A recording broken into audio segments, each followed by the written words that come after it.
안녕하십니까. 지난 시간에는 조선인으로서 일본 천주교 순교자 중의 하나가 된 비센테 권을 소개하고 그 인물에 대한 설명 중에서 중요한 역사적 의미를 갖고 있는 부분에 대해서 살펴봤는데요. 이번 시간에는 그가 베이징으로 가기 위해 1612년 일본을 나갔다는 것과 1620년에 다시 일본에 나타난 것과 관련해서 좀 더 자세하게 다뤄보기로 했었습니다.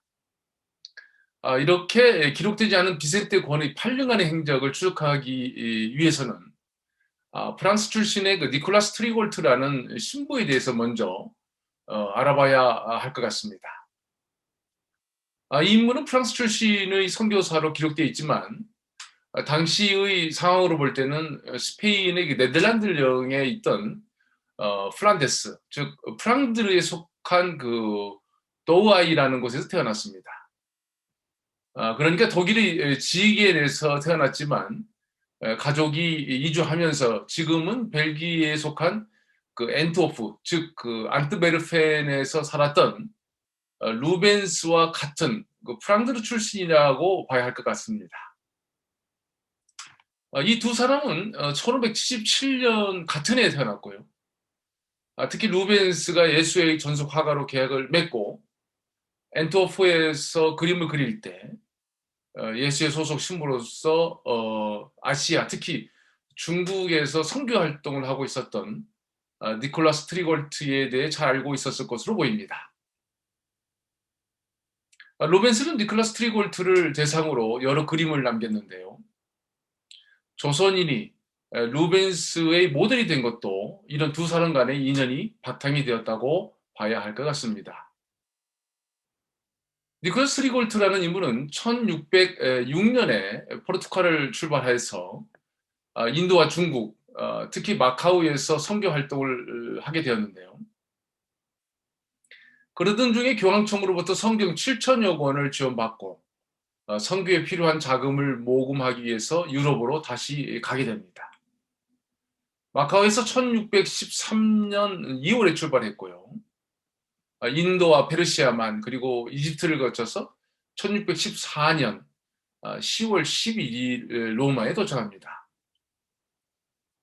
그와 그 일행은 이때부터 즉 1614년부터 1618년까지 유럽에 머물게 되는데요. 특히 1616년 11월 20일부터 1617년 2월 사이에 엔트호프, 즉 안드베르펜에 머물게 됩니다.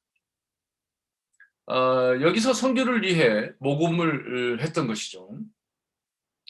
한편 1604년부터 이태리에 머물다가 다시 1608년 말부터 엔트호프로 돌아와 있던 루벤스는 예수회의 주문에 따라 그림을 그리고 있었으니까 엔트호프를 찾은 니콜라스 트리골트 일행과 만나게 되는 것이겠죠. 당시 루벤스는 아시아 선교의 대표적인 인물로 스페인 출신의 성 프란시스코 하비에르에 대한 그림을 그리게 되어 있었는데요. 마침내 니콜라스 트리골트의 엔트호프 방문이 루벤스의 작업에 크게 도움이 되었을 것으로 보입니다. 말하자면 루벤스는 성 프란시스코 하비에르의 기적이라는 그림을 그리면서 니콜라스 트리골트와 함께 온 아시아의 각 선교지의 인물들을 그 그림 안에 넣을 수 있었던 것입니다.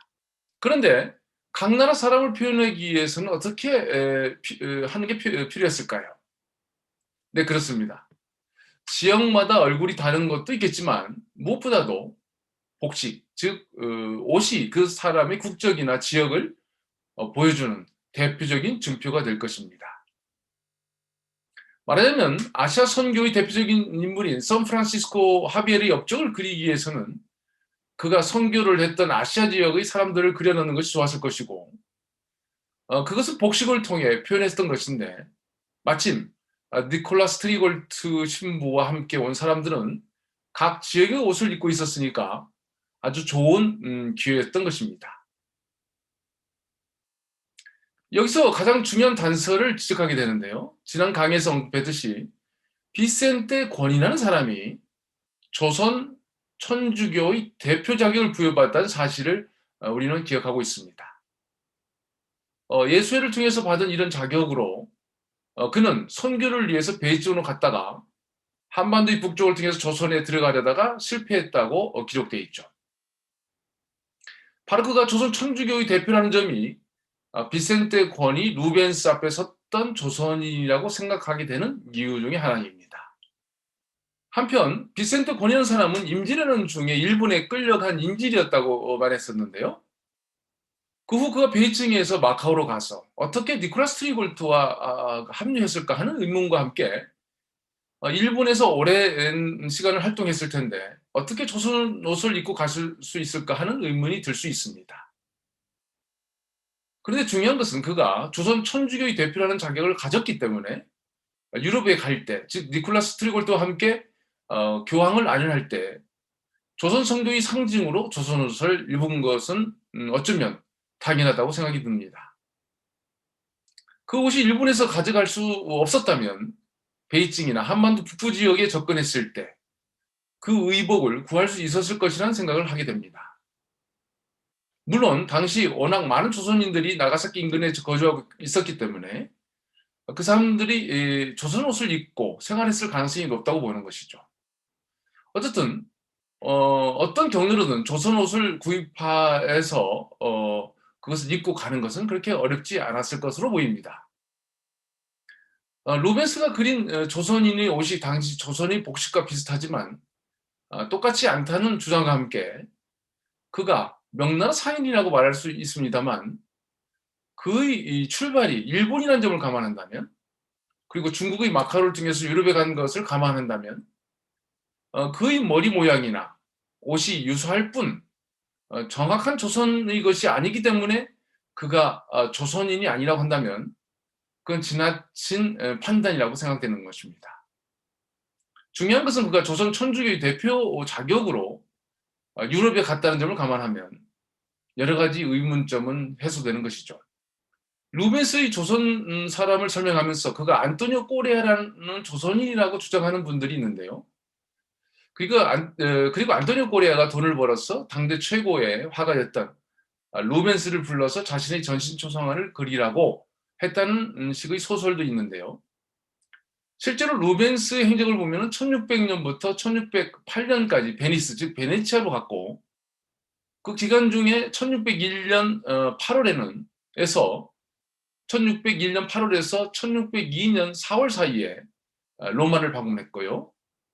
1605년 11월에서 1608년 10월 사이에 다시 로마에 갔던 것으로 기록되어 있습니다. 한편 1608년부터 1621년 사이에는 자신의 고향이나 다름없었던 지금의 그 벨기에의 도시인 엔토프, 스페인어로는 암베레스에 있었고요. 이후 다시 스페인의 마드리드에 나타나 왕, 즉 펠리페 4세의 그림을 그린 것이 1628년이었고요. 이때 바로 그 벨라스케스를 만나게 되죠. 나머지는 대부분 엔토프에 머물렀고 거기서 1640년에 사망한 것으로 확인됩니다. 말하자면 안토니오 꼬레아라는 조선인이 피렌체 출신 프란체스코 까를레띠와 함께 처음 유럽에 갔을 때 당시 네덜란드에 갔었던 것은 사실이지만 루벤스가 조선인을 그린 것이 1617년쯤이라고 보면은 두 사람은 만날 수 없었다는 결론에 다다르게 됩니다. 다시 말해서 유럽에 처음 나타난 조선인이라는 안토니오 꼬레라는 여러 가지 정황을 감안해 봤을 때 루벤스가 그린 조선인이 아니라는 것은 확실한 사실이라고 말할 수 있겠습니다. 다시 니콜라스 트리골트 이야기로 돌아가기로 하겠는데요. 앞에서 우리는 1612년 마카오를 떠난 그가 그 일행이 로만을 지나 엔토프에 갔다고 했고 여기서 마침내 예수의 전속 화가로 일했던 루벤스를 만났다고 말했는데요. 선교지에 나갔다 돌아온 니콜라스 트리골트 신부를 루벤스는 그렸고요. 니콜라스 트리골트 신부는 복식에 관심이 많았다고 기록되어 있습니다. 직접 중국 옷을 입고 선교 활동도 했지만 그 옷을 입고 유럽에도 갔었던 것으로 보입니다. 루벤스는 그런 신부를 소묘화와 유화를 통해서 그렸는데요. 물론 1617년에는 바로 조선 사람을 소묘의 형태로 그리게 되었고, 그것을 바탕으로 1618년 성 프란시스코 하비에르의 기적이라는 유화 작품을 그렸던 것이죠. 한편 니콜라스 트리골트 신부의 일행은 스페인의 마드리를 거쳐서 1618년 4월에는 마카오를 향해서 포르투갈의 리스본항을 출발하게 되는데요. 교황으로부터 받은 성경책은 물론 그 엔트워프에서 모금한 자금, 그리고 스페인에서 채용한 예수의 신부들과 함께 아프리카 대륙을 도는 먼 여행을 해서 만 1년 만인 1619년 4월에 마카오에 도착하게 됩니다. 앞에서 언급했듯이 갈 때는 로마를 방문했기 때문에 페르시아만을 이용했고요. 돌아올 때는 아프리카 남단 희망봉을 지나왔던 것입니다. 말하자면은 스페인과 포르투갈을 걸쳐야 했었던 이유가 거기 있었겠죠. 근데 이렇게 니콜라스 트리골트 신부가 마카오에서 출발해서 유럽을 방문하고 다시 마카오로 돌아오는 일정을 정리해 봤는데요.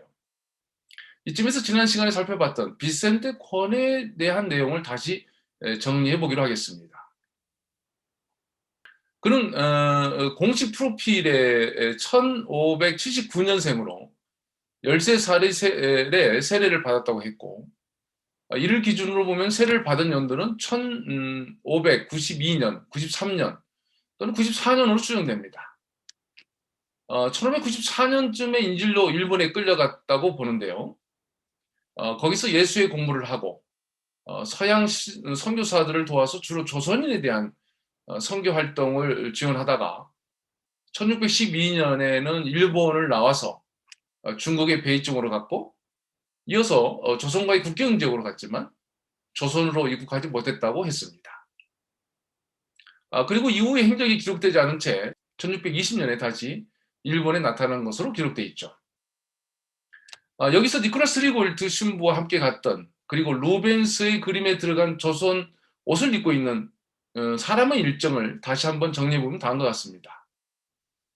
이 일행은 1613년에 마카오를 출발, 유럽을 향했고요. 페르시아만을 지나서 이집트를 통해 지중해에 들어간 후에 1614년 로마에 닿죠.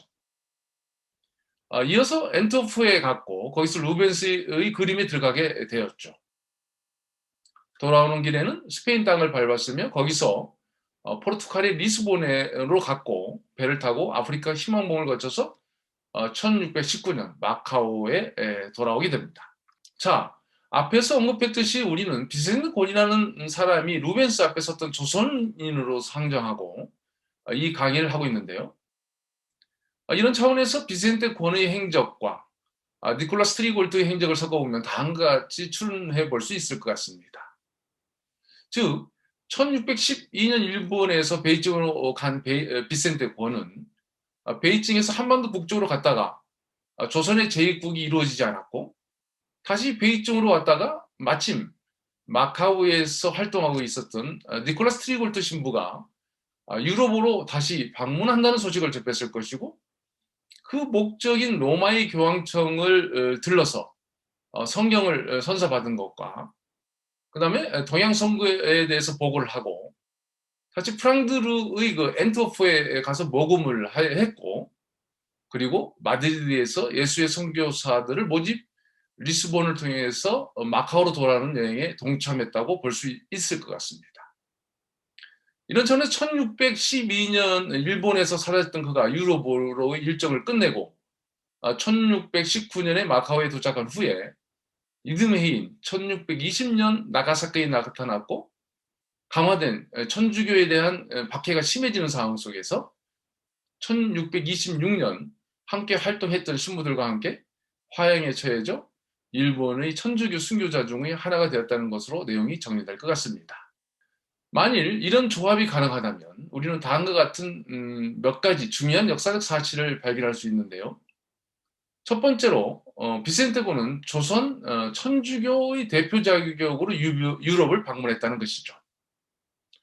둘째로는 성 프란시스코 하비에르의 동양 선교의 한 예가 되는 인물이 되었고, 특히나 조선 선교의 대표적인 인물로 이 한복을 입은 사람이 되었기 때문에 루벤스가 그리고 있었던 이 성프란시스코 하베르의 선교 활동의 그림의 모델이 될 수 있었다는 사실이죠. 셋째, 그는 일본에 끌려온 인질이었지만 조선 천주교의 대표자로서 조선 옷을 구입했을 것이고 그것은 일본이나 베이징 또는 조선 북부 지역에서 구했을 가능성이 크다고 볼 수 있는 것입니다. 넷째, 그는 인도와 페르시아만을 지나서 유럽에 갔다가 돌아올 때는 아프리카 남부 시방봉을 지나서 돌아왔다는 사실도 우리는 알 수 있습니다. 다섯째로 니콜라스 트리골트 신부가 이끈 일행이 스페인을 지나서 포르투갈의 리스본에서 배를 탔기 때문에 루벤스 앞에 섰던 조선인, 즉 비센테 고는 스페인 땅을 밟은 첫 번째 조선인으로 기록될 것 같습니다. 시간적으로 볼 때는 1617년 말에서 1618년 초가 될 것 같죠. 이렇게 내용을 몇 가지로 정리해 볼 수 있는데요. 그레고리오 데 세스페데스라는 스페인 신부가 인지내란 중 조선에 들어온 게 1593년 12월 27일이라는 것을 기억한다면은 약 25년 만에 조선인이 스페인 땅을 밟았다고 말할 수 있을 것 같습니다. 다음 시간에 계속하도록 하겠습니다. 감사합니다.